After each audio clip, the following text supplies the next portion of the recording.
Perkenalkan, nama saya Husin dari Prodi Pendidikan Matematika 1 yang terbaik satu mata kuliah filsafat berikan pada saat ini. Nah, di sini saya akan membahas tentang konsep pendidikan menurut Paulo Freire yang kita pilih. Yang pertama, perkembangan pendidikan dunia dipengaruhi oleh aliran pemikiran yang pengaruh besar terhadap pendidikan krisis dan pendidikan alternatif ada Paulo Freire dan Katolik. Keduanya mengkritik sistem pendidikan tradisional yang dianggap menekan kebebasan, kreativitas, serta ketergantungan peserta didik pada struktur otoritas tertentu.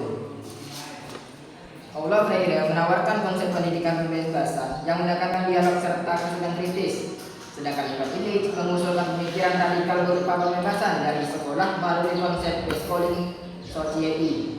Kajian terhadap pemikiran kedua tokoh ini penting sebagai upaya memahami sistem pendidikan yang lebih manusiawi, kritis, dan relevan dengan perkembangan zaman. Selanjutnya, konsep pendidikan menurut Paulo Freire. Yang pertama, pendidikan sebagai praktik pembebasan. Freire menarikkan sebagai proses pembebasan manusia dari ketidakadilan sosial. Pendidikan sebagai proses pengetahuan, melainkan sarana untuk menyadarkan manusia agar realitas dan menindas agar mereka mampu melakukan perubahan. Yang kedua, kritik terhadap pendidikan. Freire mengkritik sistem pendidikan tradisional yang kami seperti aktif perbankan. Dalam model ini, guru menyebar informasi kepada siswa yang diposisikan sebagai objek pasif. Menurutnya, model ini menumbuhkan kesadaran dan kreativitas peserta didik. Yang ketiga, pendidikan dialogis. Sebagai alternatif, Freire mengajukan pendidikan dialogis, yaitu pendidikan yang menempatkan guru dan siswa sebagai subjek saling belajar. Dalam dialog, keduanya membangun makna dalam secara sama.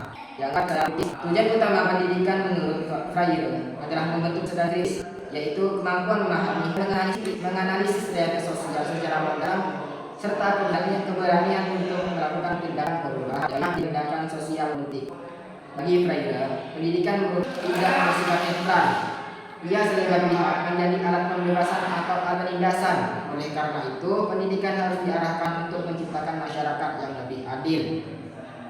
Yang kedua, selanjutnya konsep pendidikan menurut Katolik.